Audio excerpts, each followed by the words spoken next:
¿Quiénes conforman la mayor población de nuestra iglesia?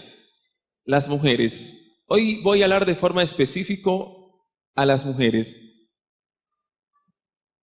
Y esperamos que para la honra y gloria de Dios podamos captar el mensaje. Así que antes de iniciar vamos a cantar ese coro que dice: fija tus ojos en Cristo, oramos e iniciamos. ¿Se lo saben? Ok, vamos a cantar.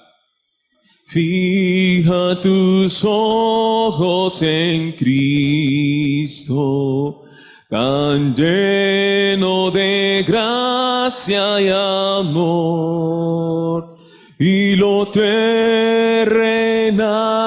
sin valor será a la luz del glorioso Fijo mis ojos. Fijo mis ojos en Cristo, tan lleno de gracia y amor, y lo terrenal sin valor será a la luz del glorioso Señor. Oramos.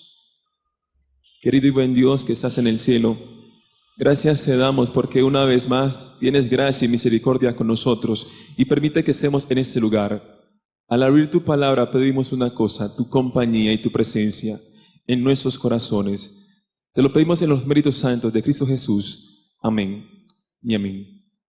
Quiero que abramos nuestras Biblias, ¿saben? En el libro de Segunda de Reyes. Segunda de Reyes, en el capítulo 4. Y allí hay una historia de una mujer, la cual no se menciona el nombre, pero que es muy interesante. Es muy interesante por la forma como se desenvuelve esa historia y lo que hizo ella por su familia. Es muy interesante porque cuando nosotros miramos hoy en día en nuestra sociedad, miramos el rol de la mujer, notamos que parece que no se parece nada a lo que realmente fue diseñado. Y quiero que vayamos a Segunda de Reyes, capítulo 4, verso 8. Segunda de Reyes, capítulo 4, verso 8. Dice en la palabra de Dios lo siguiente. Segunda de Reyes 4, 8. Aconteció también que un día pasaba ¿quién? Eliseo por Sunem, y una mujer importante que allí vivía le invitó insistentemente a que se quedara a comer. Cuando él pasaba por allí, venía a la casa de aquella mujer ¿a qué? A comer. Saben, el relato me está diciendo que había una mujer muy importante, que esa mujer que era muy importante, cada vez que el profeta de Dios pasaba por allí, lo notaba, lo observaba, lo invitaba ¿a qué? A comer. Me llama mucho la atención de esta mujer porque la sociedad le ha hecho creer a la mujer que lo más importante para tener a alguien es su rol social. Pero esa mujer notamos que entendía que para ser distinguida, para ser respetada en la sociedad, era muy importante el hombre que ella tuviese como pareja o cónyuge. Me llamaba la atención porque en los tiempos antiguos o en los tiempos bíblicos, cuando una mujer se iba a desposar o se iba a casar, ¿saben qué pasaba? El hombre iba a la familia. Entonces tenía que, una vez que iba a la familia, ir a construir una casa en la cual iban a vivir. Cuando la casa en la cual iban a vivir estuviese lista, entonces ahora sí podría que ir por aquella mujer. Eso proveía dos cosas, o aseguraba dos cosas. Número uno, protección y provisión. En los tiempos bíblicos se aseguraban que el hombre o la mujer hicieran parte mínimamente del mismo pueblo y creyeran en el mismo Dios. Si bien la Biblia no tiene un libro que le explique a usted paso a paso qué se debe hacer para uno tener una esposa o un esposo, es lógico porque lo hace. Y la pregunta es, ¿cuál es la primera cosa que yo debo tener en cuenta? Número uno, que crea en el mismo Dios que yo. Es decir, que tenga mi misma ¿qué? Fe. Y número dos, parece como lógico, pero no lo es hoy en día. La segunda razón que tenían en cuenta era que fuese del sexo opuesto. Eran las dos cosas que se tenían en cuenta. Primera, que creyeran en el mismo ¿qué? Dios. Y segunda, que fuesen del sexo ¿qué? Eso garantizaba dos cosas. Hasta que el hombre y la mujer no pudiesen proveer ni dar seguridad, no se podrían casar. El gran problema que tenemos en nuestra sociedad es que tenemos familias en las cuales parece que no hay provisión. Y nos metemos en una familia en la cual no estamos preparados para proveer ni para dar seguridad. Esta mujer dice el texto que acabamos de leer que parece que ella sí tenía eso, porque compartía lo que tenía. Esa mujer entendía que lo más importante no era tener un esposo que tuviera una buena estabilidad financiera. Esa mujer entendía que lo más importante no era tener un esposo que tuviese un lindo rostro. Entendía que lo más importante no era tener un esposo o cónyuge que tuviera un lindo cuerpo. Entendía que el hombre el cual ella debía mirar u observar fuese o no un hijo de Dios. ¿Saben? Recuerda aquella historia de aquella mujer que toda su vida soñó con tener como esposo a un hombre que fuese hijo de Dios. Así que toda su niñez, toda su adolescencia oraba por ello, para que la pareja en la cual ella iba a tener fuese hijo de Dios. Así que por mucho tiempo oraba por esa petición. ¿Saben? Su petición fue respondida. Eventualmente se casó con un hombre que era hijo de Dios. Le nacieron varias hijas. Cuando la última hija nació, ella decidió no trabajar. Se sentía fatigada, cansada. No podía cumplir con todas las responsabilidades de trabajar y cuidar las niñas. Así que su esposo, como un buen hijo de Dios, le dice, pues está bien, tú no trabajes, que yo voy a ¿qué? A proveer para nuestra familia. Así que este hombre inició a hacer horas extras, a trabajar. Y saben, como tenía que hacer horas extras y trabajar constantemente, dejó de ir a la iglesia por un tiempo. Y no solamente dejó de ir a la iglesia por un tiempo, dejó de ir a casa por algunas noches. ¿Saben? Aquel hogar terminó roto. Terminó roto porque él consiguió a otra mujer. Terminó roto porque él dejó de ser un hijo de Dios. Terminó roto porque lo más importante no es que ustedes nos hayamos bautizado en la iglesia. Terminó roto porque lo más importante no es que vengamos a la iglesia. Lo más importante es que nosotros sigamos en las manos de Jesús. Cada día. Lo más importante no es que yo tenga una responsabilidad en la iglesia. Lo más importante es que el hombre que usted va a observar siga en las manos de Dios, porque hay muchos que salen de las manos de Dios, pero no seguimos en las manos de Dios. Y al no seguir en las manos de Dios, hace que volvamos a nuestra naturaleza inicial, y es una naturaleza carnal, una naturaleza que está apartada de Dios. Por eso lo más importante no es aún que venga a la iglesia. Lo más importante es que la persona con la cual vamos a estar siga en las manos de Dios. Eso es lo más importante. Y esa mujer entendía eso, que lo más importante era tener a un hombre que fuese hijo de Dios. Por eso casi siempre invitaba a Eliseo. Invitaba a Eliseo porque ella entendía que Eliseo era un hombre de Dios. No solamente entendía eso, entendía que su valor en la sociedad dependía de con quién estaba. ¿Saben qué dice el Hogar Cristiano en la página 20? Dice lo siguiente, Hogar Cristiano, página 26. Una familia bien ordenada y disciplinada influye más en favor del cristianismo que todos los sermones que se puedan predicar. Una familia tal prueba que los padres han sabido seguir las instrucciones de Dios y que los hijos les servirán en la iglesia. La influencia de ellos aumentará porque a medida que dan a otros, reciben para seguir ¿qué? Dando. el vecindario en el cual vive recibe ayuda porque se enriquece para vida y para la eternidad. Eso es lo que me está diciendo el texto, que cada vez que usted y yo honramos a Dios en nuestra familia, no solamente nuestra familia va a ser bendecida, sino que todo el vecindario se dará cuenta que Dios está con nosotros, porque a medida compartimos, nos vamos a recibir más para seguir ¿qué? Compartiendo. Y esa mujer sunamita entendía eso. Y dice más adelante el texto lo siguiente, miren lo que dice en el verso 9.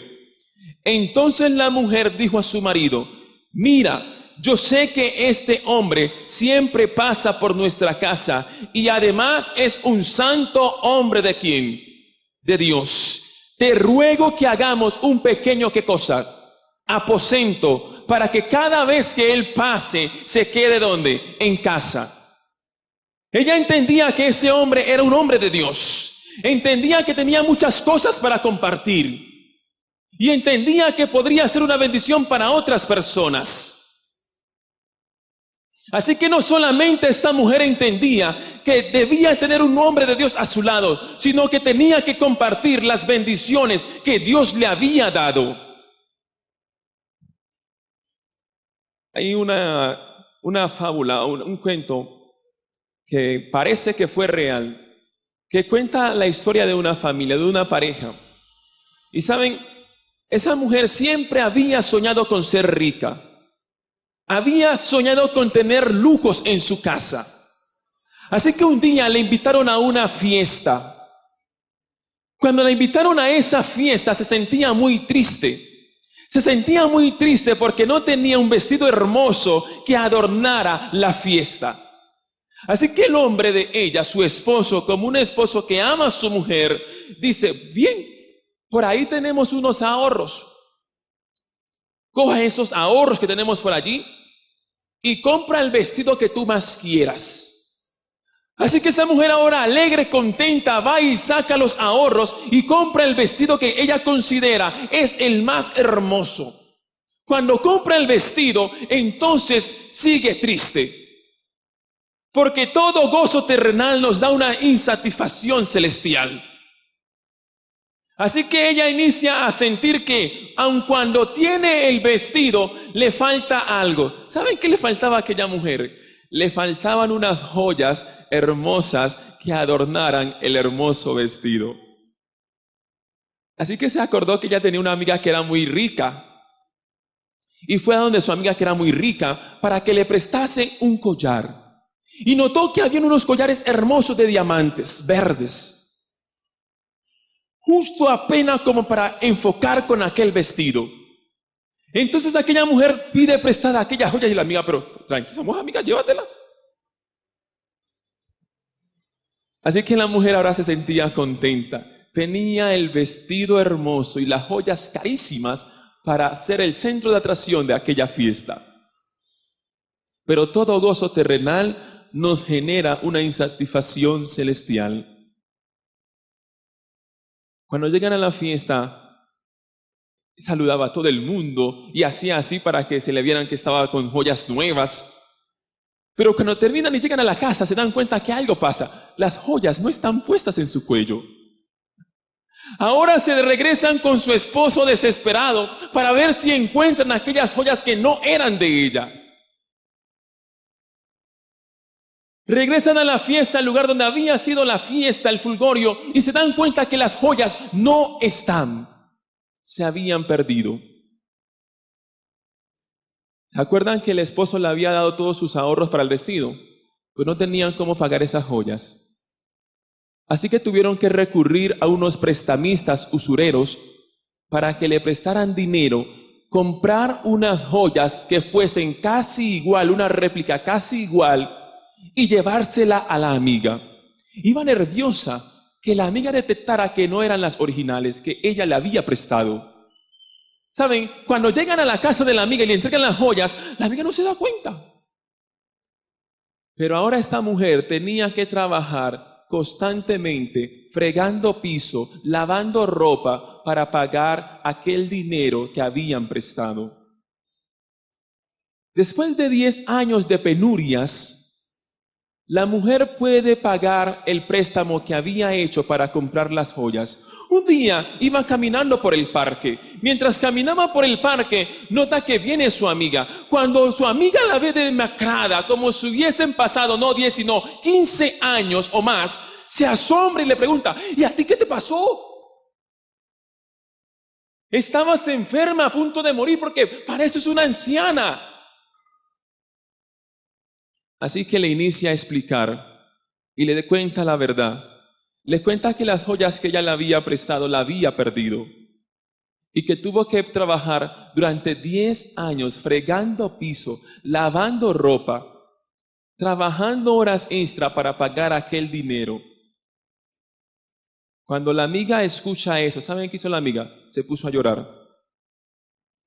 Se puso a llorar y le dijo: me hubieses dicho. No eran originales. No tenían gran valor. Así vivimos nosotros, ¿cierto? Luchamos por cosas en este mundo que creemos nos van a dar la felicidad. Y entonces usted le dice a la mamá: no, mamá, yo creo que ese es el hombre que yo necesito. Esa es la mujer que yo necesito como pareja. Esa es la casa que yo necesito. Esa es la ropa que yo necesito. Y cuando lo tenemos nos damos cuenta que aún seguimos con hambre. Y no de hambre física. El problema del ser humano es que está hambriento. Está hambriento de algo, pero estamos buscando en el estanque equivocado. Y hemos olvidado no el estanque, sino la despensa. Y la despensa es Cristo Jesús. Por eso esta mujer entendía eso, y lo primero que hacía era compartir lo que tenía, y además de eso verificar que el hombre con el cual estaba fuese o no un hijo de Dios. ¿Saben? Ese hijo de Dios le prometió a la mujer que iba a tener un hijo. La mujer sunamita le dijo: ¿por qué te burlas de mí? Yo nací para tener niños. Ella anhelaba un hijo. Y saben, su oración fue respondida. La mujer sunamita tuvo un hijo. Si no me creen, lean el verso 18. Vamos a leer el verso 18 del capítulo 4 de Segunda de Reyes. Dice lo siguiente: ¿y el niño qué? Creció. Si creció fue porque nació, ¿sí o no? Y dice que el niño, ¿qué hizo? Creció. Y cuando el niño creció, un día vino a ver a su padre, que estaba ¿dónde? En los segadores. Y dice el que cuando estaba con su padre, inició a dolerle la cabeza. Y de un momento a otro, ¿qué hizo el niño? Murió. La promesa que Dios le había dado a esta mujer a través de Eliseo había muerto. Y tú te estarás preguntando: ¿por qué se está muriendo la promesa que Dios me hizo a mí? ¿Por qué se está perdiendo lo que yo tanto he orado? Cuando el niño muere, la madre no lo lleva a la cama de él. Cuando el niño muere, la madre no lo lleva tampoco a la cama de ella. Cuando el niño muere, la madre lo lleva a la cama de Eliseo. Y es interesante este aspecto porque ella entiende que cuando algo se está muriendo, lo primero que hacemos no es contarle a la vecina. Cuando el niño está enfermo, lo primero que hacemos no es llevarlo al hospital. Cuando mi hogar se está destruyendo, lo primero que hacemos no es contarle a mi madre. Esa mujer llevó a su hijo a la cama de Eliseo porque entendía que donde estuviese la presencia de Dios hay sanidad y restauración. ¿A dónde vas tú y a dónde voy yo cuando algo se está muriendo en nuestro hogar? Mas buscad primeramente el reino de Dios y su justicia, y todas las demás cosas os serán ¿qué? ¿A quién buscamos cuando algo se está muriendo en nuestro hogar? Esta mujer entendía que cuando algo se está muriendo, cuando el hogar está fracasando, cuando mis hijos se están perdiendo, lo primero que hago es buscar la presencia de Dios. Por eso ella va y pone al niño en la cama de Eliseo. Y cuando pone al niño en la cama de Eliseo, va y busca ¿a quién? A Eliseo. sin contarle a su esposo, dice el texto, que inicia a caminar y a caminar y a caminar para llevar entonces al niño a la presencia de Dios. Querida dama que estás aquí en esta mañana, es la actitud que debiésemos de tener cada día, de buscar la presencia de Dios en nuestras primeras horas. Posiblemente tú estás aquí y no sabes qué hacer con una situación que estás presentando en tu familia. Posiblemente estás aquí en esta mañana y no sabes qué hacer con los chicos, porque se están muriendo, se están perdiendo espiritualmente. Y has clamado a Dios porque ese niño que fue una bendición, ahora se está perdiendo. Pues lo primero que tenemos que hacer entonces es entender que tenemos que buscar primeramente el reino de Dios. Pero buscamos a Dios cuando lo hemos intentado todo y no ha funcionado. Y cuando una persona se acostumbra al fracaso, ya no cree en la solución. Y la solución es Cristo Jesús. Y terminamos entonces no creyendo ni en Jesús. ¿Saben? Si seguimos leyendo nos damos cuenta que en el versículo 30 dice lo siguiente. Eliseo volvió y esa mujer que fue a suplicarle le dice lo siguiente. La madre del niño le dijo, vive Jehová y vive tu alma, que yo no ¿qué? Te dejaré. Esa mujer estaba convencida de que hasta que Dios no respondiese su oración, no se movería de aquel lugar. Es lo que hace cualquier madre por sus hijos. Hace hasta lo impensable para poder ver bien a sus hijos. Mi madre me decía, los diciembres, que era el mes, la vez en el año que estrenábamos ropa, en diciembre, nos decía, no me he comprado un calzón para ponerte a vos los zapatos. No sé si ustedes le decían los mismos, le decían así. Saben, hoy en día usted y yo vemos mujeres en la prostitución, pero no sabemos por qué. No sabemos si esa mujer que está en las calles tiene una familia que alimentar y no ha encontrado un lugar donde suplir sus necesidades y cae en esa situación y decimos, mírala cómo se regala. Usted y yo no conocemos su situación. Una madre hace lo impensable por sus hijos. Hoy vemos mujeres en discotecas y podríamos decir que son fáciles. Pero tú y yo no sabemos si detrás de esa mujer que está en la discoteca hay una familia que alimentar, que está aguantando hambre. Hoy vemos mujeres en negocios extraños y podríamos decir, mírala tan regalada, ¿por qué no busca oficio? Pero no sabemos porque cuando usted no está aguantando hambre, no entiende la necesidad de la persona.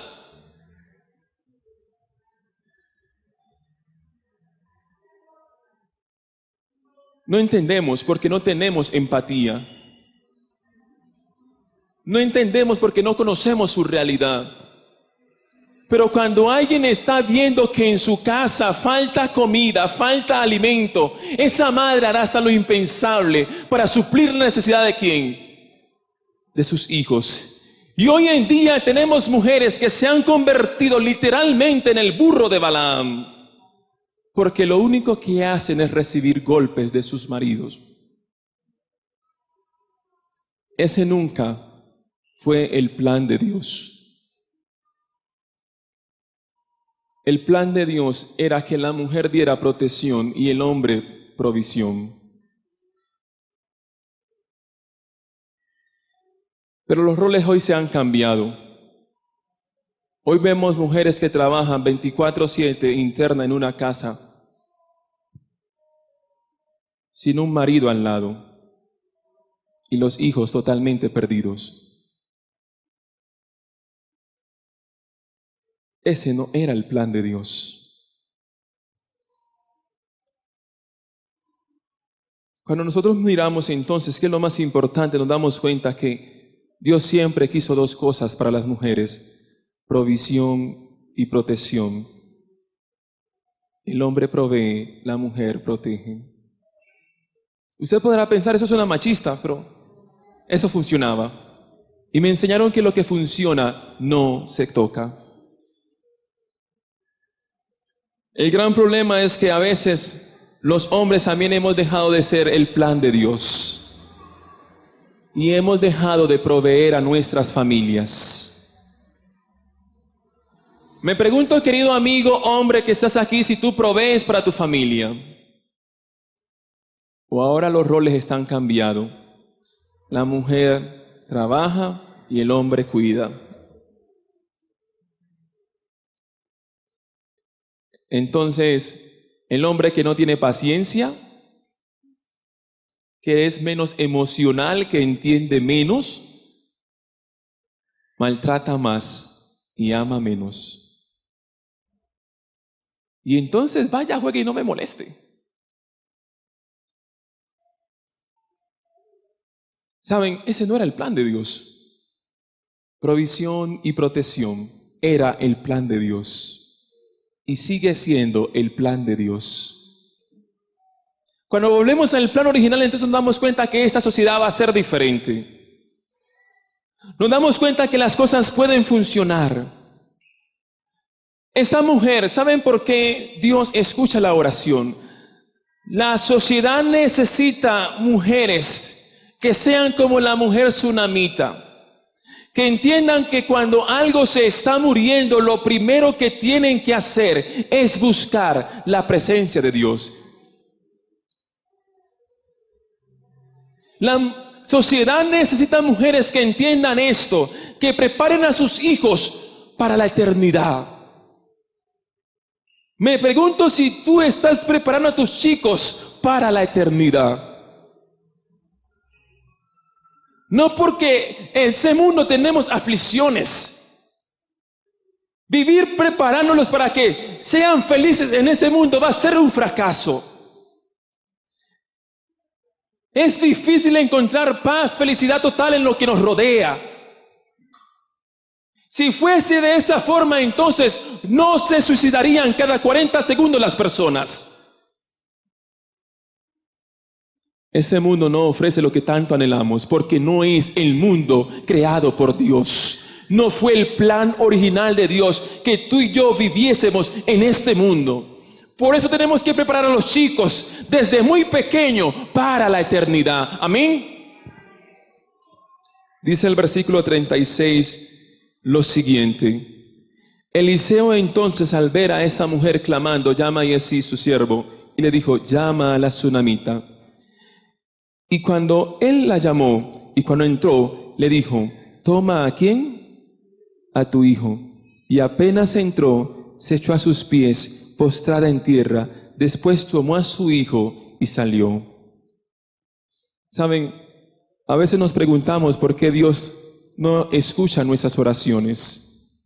Dice el versículo 36 de Segunda de Reyes que Eliseo le entrega al niño como vivo. Y nos preguntamos, yo también he clamado al Señor y no ha escuchado mi oración. Salmo 64, 66, 18. Si en mi corazón hubiese yo guardado o mirado el pecado, el Señor no hubiera escuchado, ¿qué? Mi oración. Posiblemente tú estás orando hace mucho tiempo a Dios por algo. Y la pregunta que yo hago es, ¿hay en nuestro corazón un pecado guardado que no queremos dejar? ¿Qué hay en nuestras vidas que no permite que nuestra oración no sea escuchada por Dios? Si en mi corazón hubiese yo mirado, guardado el pecado, el Señor escucharía, ¿qué? Mi oración. Posiblemente sea tu condición. Posiblemente llevas 1 año, 2 años, toda tu vida orando a Dios por algo. Y Dios no te responde, y no te va a responder nunca porque no te ha escuchado, porque en tu vida sigues practicando el pecado.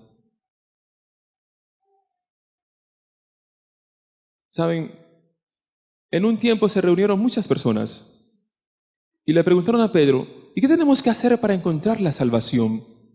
Y Pedro dijo en Hechos 2:38, arrepentíos. Arrepentíos, y no solamente arrepiéntanse, bautícense para perdón de vuestros pecados y para salvación. ¿Qué tienes que hacer tú en esta mañana? Saben, arrepentimiento es metanoia. Arrepentimiento es entender que yo todas las mañanas iba caminando a la discoteca. Arrepentimiento es conocer y reconocer de que yo todas las mañanas iba caminando hacia un lugar el cual era lejos de Dios. Y como yo me arrepiento, entonces tengo un cambio de dirección. Me arrepiento de ese camino y cambio de ruta. Y entonces inicio a caminar hasta donde está ¿quién? Cristo Jesús. ¿Saben? Cuando yo corro, de hecho mañana tengo carrera, cuando yo corro entiendo eso. Cuando estamos corriendo nos damos cuenta de que uno a veces quiere adelantar el otro para llegar más rápido. Y cuando uno intenta adelantar el otro para llegar más rápido, ¿saben qué pasa? Me inicio a cansar más rápido. Y me doy cuenta que tengo que mantener mi ritmo de carrera. Me doy cuenta que todos no corremos a la misma velocidad. Pero llega un momento aquí, si sea tarde gateando, pero yo tengo que llegar a la final. Cuando iniciamos a mirar la vida de los demás y a vivir como ellos, nos damos cuenta que es difícil. No es difícil, es imposible. Dios te ha dado a ti una prueba única y exclusivamente a ti. Que en su tiempo, en tu tiempo, poco a poco, fallarás, te cansarás. Pero tienes que seguir corriendo para alcanzar la meta que es Cristo Jesús. No me importa cómo llegue. ¿Saben? A mí no me importa si va con calambres, cansado. Siempre me preguntan, oye, ¿y tú ganaste? ¿Llegaste de primero? Y yo, no, yo llegué a la meta. Cuando llego a la meta, ¿saben qué hacen? Me ponen una medalla. Llegué de 1000, llegué de primero, llegué de 600, me ponen una medalla. Porque he llegado a la meta.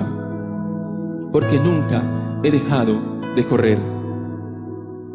Me pregunto si has dejado de creer en Cristo Jesús y has dejado de avanzar en esa meta. Posiblemente algún día, alguna semana tú te canses y digas, yo no quiero orar más porque siempre fracaso. Pues si sigues así, ¿sabes qué pasa? ¿Saben qué nos dicen? No paren, porque si paran les da calambre. Si les da calambre, entonces no podrán correr, porque los músculos se podrán romper. Entonces, ¿qué hay que hacer? Pues camina hacia adelante, hacia donde está Cristo Jesús.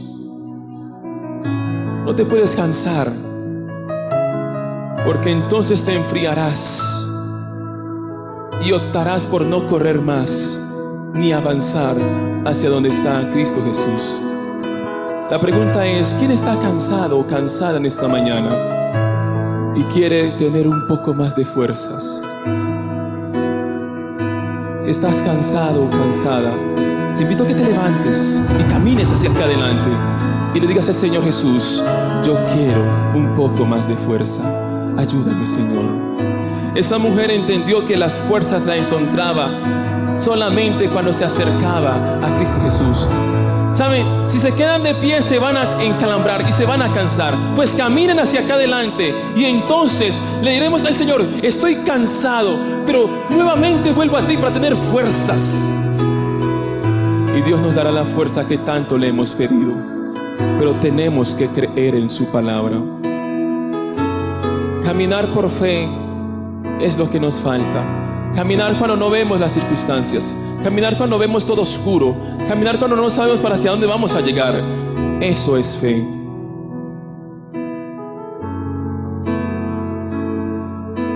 Ese es el secreto. Caminar. Caminar siempre hacia donde está Cristo Jesús. Y si te cansas, ¿qué vas a hacer? Pues entonces no corras, camina, pero sigue avanzando. Solamente tú y yo conocemos nuestra realidad. Yo no sé por qué tú has venido esta mañana, pero Dios sabe tu realidad y Dios sabe que necesitas algo. Necesitamos caminar hacia donde está Él. Vamos a orar.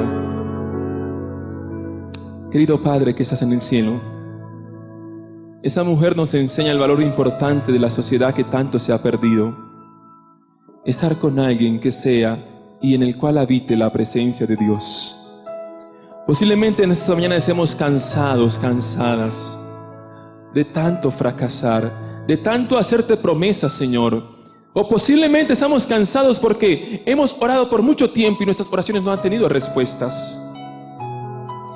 Permite que todo lo malo que está en nuestros corazones y en nuestras mentes sea borrado, Señor.